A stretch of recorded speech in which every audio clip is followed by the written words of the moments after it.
Subscribe करिए hi-fi study channel को, bell icon को प्रेस कीजिए लेटेस्ट वीडियो अपडेट सबसे पहले पाने के लिए। हेलो दोस्तों, फिर से आप सभी का बहुत बहुत स्वागत करता हूं आपके अपने चैनल हाईफाई स्टडी में। दोस्तों, आज की जो वीडियो है वो आपकी शैक्षिक प्रबंधन के ऊपर होने वाले हैं। यहाँ पर कुछ इंपॉर्टेंट क्वेश्चन आप सभी के लिए लेकर के आया हूँ जो आपके लिए बेहद इंपॉर्टेंट है। दोस्तों, डीएलएड 4th सेमेस्टर शैक्षिक प्रबंधन एवं प्रशासन जो कि आपके सब्जेक्ट है, ये आपका पेपर दोस्तों आपका पता है ना 50 नंबर का पेपर होता है, जिसमें से आपको 25 नंबर अनिवार्य रूप से लाने ही लाने होते हैं। 15 नंबर आपके बहुविकल्पी होते हैं, 15 नंबर आपके अति लघुत्तरी होते हैं और 10 क्वेश्चन आपके क्या होते हैं सर, लघुत्तरी प्रश्न होते हैं। ठीक है, यानी कि 15 नंबर आपके क्या हो जाएंगे, 15 क्वेश्चन 15 नंबर आपके बहुविकल्पी, 15 क्वेश्चन 15 नंबर। ठीक है, और ये हमारे जो 10 क्वेश्चन होते हैं ये हमारे 2-2 नंबर के होते हैं। टोटल पेपर हमारा 50 नंबर का होता है, जिसमें से 25 नंबर आपको लाने ही लाने होते हैं। यहाँ पर ठाकुर पब्लिकेशन से रिलेटेड आपके कुछ यहाँ पर क्वेश्चन मैं लेकर के आऊँ, लगभग 15 से 17 क्वेश्चन है जो कि बेहद इंपॉर्टेंट है, आपके कभी ना कभी पूछे गए क्वेश्चन हैं और इनके आने के जो चांसेस है वो इस बार ज़्यादा हैं। क्वेश्चन नंबर फर्स्ट देखेंगे, यहाँ पर क्या दिया गया कि अभिभावक संघ शिक्षक के 2 उद्देश्य बताइए। अभिभावक शिक्षक संघ के 2 उद्देश्य आपको यहाँ पर बताना है। 2 उद्देश्य की बात की गई है सिर्फ, लेकिन यहाँ पर मैंने आपके काफ़ी सारे 4 उद्देश्य इंक्लूड कर दिए, चूँकि दोस्तों आपको पता है इसमें से चारों में से जो आपको 2 आसान लगेंगे वो आप लोग लिख दीजिए। पहला हो जाएगा यहाँ पर कि विद्यालय तथा समुदाय को निकट लाना। विद्यालय और समुदाय को निकट लाना, एक पास लाना, ये अभिभावक संघ शिक्षक के उद्देश्य हो जाएंगे। यानी कि अभिभावक और शिक्षक, यानी अब शिक्षक जो हमारा अभिभावक हो गया वो समुदाय हो गया और विद्यालय हमारा शिक्षक हो गया, दोनों को एक पास लाना, एक सटीक लाना, एक निकट लाना। दूसरा नंबर हो जाएगा विद्यालय को शैक्षिक स्तर को उन्नत बनाना। विद्यालय जो है उसके शैक्षिक जो स्तर है उनको उन्नत बनाना और बेहतरीन करना।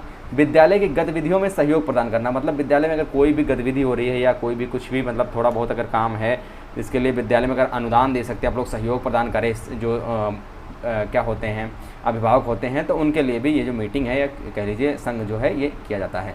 4th नंबर यहाँ पर हो जाता है दोस्तों कि विद्यालय तथा परिवार के मध्य मधुर संबंधों का निर्माण करना।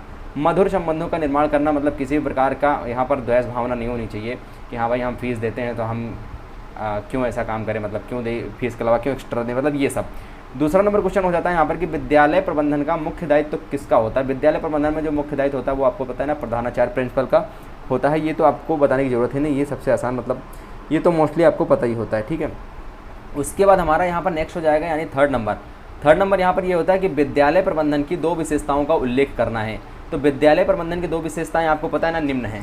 विद्यालय प्रबंधन की 2 विशेषताएं जो है वो निम्न है। पहली विशेषता हो जाएगी कि विद्यालय प्रबंधन में लचीलापन होना चाहिए और विद्यालय प्रबंधन में व्यवहारिकता हो, दोनों होने चाहिए, यानी कि उसमें लचीलापन भी होना चाहिए और उसके बाद व्यवहारिकता भी होना चाहिए। उसके बाद अगला 4th नंबर क्वेश्चन हमारा बनता है यहाँ पर कि संस्थागत नियोजन का क्या अर्थ है। संस्थागत नियोजन का क्या अर्थ हो जाता है, यानी कि पूर्व निश्चित लक्ष्यों की प्राप्ति के लिए तथा भविष्य में किए जाने वाले कार्यों के लिए योजना निर्माण की प्रक्रिया ही नियोजन कहलाती है। पूर्व निश्चित लक्ष्य यानी पूर्व से निश्चित है लक्ष्य और उन लक्ष्यों की प्राप्ति के लिए तथा भविष्य में किए जाने वाले कार्यों के लिए, मतलब पहले तो लक्ष्य की प्राप्ति, उसके बाद भविष्य में किए जाने वाले कौन कौन से कार्य उनके बारे में योजना निर्माण की प्रक्रिया ही क्या होती है, योजना कहलाती है या नियोजन कहलाती है। क्वेश्चन नंबर 5 की छात्रावास के संचालन के लिए विभिन्न समितियां कौन कौन सी गठित की जाती हैं। पहले एक समिति गठित की जाती है जिसको कहते हैं भोजन समिति, दूसरी साफ सफाई समिति होती है, तीसरी अनुशासन समिति होती है, चौथी खेल समिति होती है और 5वीं आपकी सांस्कृतिक कार्यक्रम समिति होती है। यानी दोस्तों यहाँ पर कितनी समितियाँ होती हैं, 5 समितियाँ होती हैं एक छात्रावास के संचालन के लिए। एक छात्रावास के संचालन की अगर बात करते हैं यहाँ पर कि कितनी समितियाँ होती हैं, तो 5 समितियाँ होती हैं। कौन कौन सी? भोजन, अनुशासन, सांस्कृतिक, सफाई और खेल, ये विभिन्न प्रकार की समितियाँ जो है वो होती हैं। क्वेश्चन नंबर 6 कहता है कि NPRC का क्या मतलब होता है या NPRC किसे कहते हैं। तो NPRC का फुल फॉर्म समझ लीजिए, न्याय पंचायत संसाधन केंद्र, न्याय पंचायत संसाधन केंद्र। ठीक है ना। उसका 7वां नंबर हो जाएगा मीना मंच। क्या है मीना मंच? से आपके जो क्वेश्चन है, मतलब बहुविकल्पी क्वेश्चन भी बहुत ज़्यादा आपके पूछे जाते हैं, बहुविकल्पी क्वेश्चन भी आपके बहुत ज़्यादा पूछे जाते हैं मीना मंच से रिलेटेड। तो मीना मंच समझ लेते हैं क्या होता है। यानी सरकार ने मीना मंच योजना का संचालन बालिकाओं को शिक्षा के प्रति जागरूक करने, बालिकाओं को क्या करने सर, शिक्षा के प्रति जागरूक करने के लिए किया है। और इस इस शैक्षिक योजना के अंतर्गत मीना नामक बालिका की प्रमुख भूमिका को प्रदर्शित किया गया है। इसी वजह से दोस्तों इसको मीना मंच कहा जाता है। यानी इस शैक्षिक योजना के अंतर्गत मीना नामक एक बालिका की प्रमुख भूमिका को प्रदर्शित किया गया है, इसीलिए इसको मीना मंच के नाम से जाना जाता है या मीना मंच इसको कहते हैं। ठीक है, क्वेश्चन नंबर 8 हो जाएगा यहाँ पर कि पर्यवेक्षक को परिभाषित कीजिए।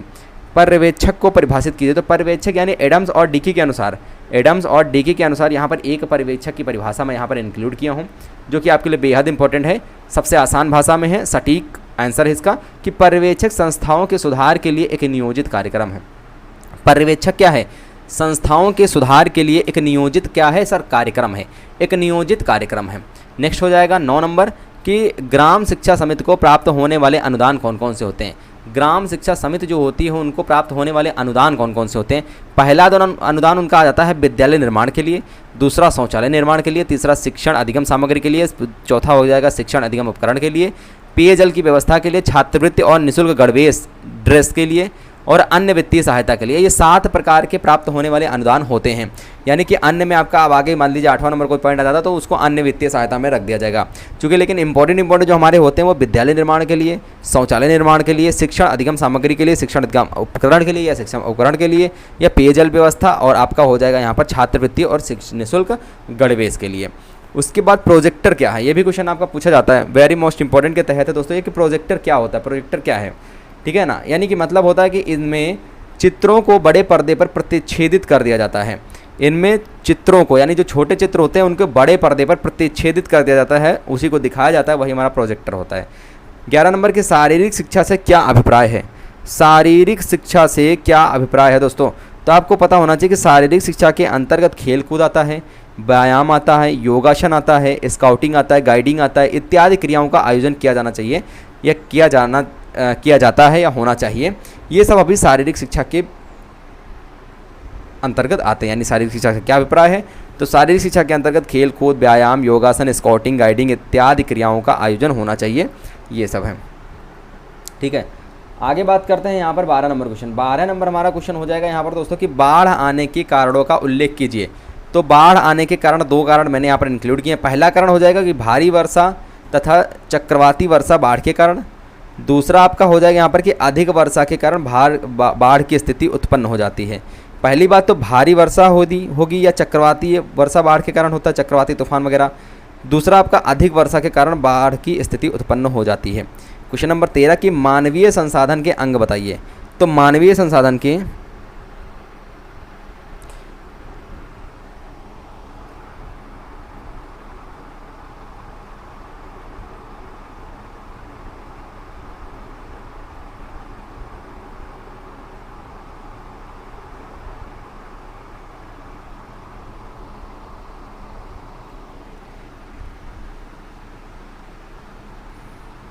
चलिए यहाँ पर क्या हो जाएगा दोस्तों, यहाँ पर प्रधानाध्यापक, शिक्षक, छात्र एवं समुदाय ये सभी आ जाते हैं। मानवीय साधन के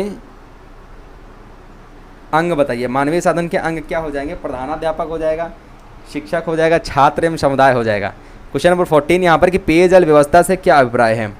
पेयजल व्यवस्था से क्या अभिप्राय है दोस्तों? ठीक है ना, आपको बताना है यहाँ पर पेयजल व्यवस्था से क्या अभिप्राय है। तो विद्यालय में पेयजल की व्यवस्था वातावरण के अनुकूल होनी चाहिए। किसके अनुकूल होनी चाहिए सर? वातावरण के अनुकूल होनी चाहिए। पीने के पानी की व्यवस्था स्वच्छ स्थान पर हो। पीने के पानी की व्यवस्था जो है वो स्वच्छ स्थान पर हो, अर्थात शौचालय के आसपास होनी चाहिए। अर्थात शौचालय के आसपास होनी चाहिए। क्वेश्चन नंबर 15 यहाँ पर ये कहता है कि विद्यालय प्रबंध समिति में महिलाओं की प्रतिशत कितना होता है। विद्यालय प्रबंधन समिति में महिलाओं का प्रतिशत जो होता है वो कितना होता है सर? वो लगभग 15% होता है सर। कितना होता है? 15% होता है। क्वेश्चन नंबर 16 राष्ट्रीय पर्व कौन कौन से हैं। राष्ट्रीय पर्व कौन कौन से हैं? तो इसमें राष्ट्रीय पर्व मैंने 3 इंक्लूड कर दिए आपके, गणतंत्र दिवस, स्वतंत्रता दिवस और गांधी जयंती। ये 3 इंपॉर्टेंट इंक्लूड कर दिए हैं मैंने राष्ट्रीय पर्व में। क्वेश्चन नंबर 17 कि आदर्श विद्यालय से आपका क्या अभिप्राय है।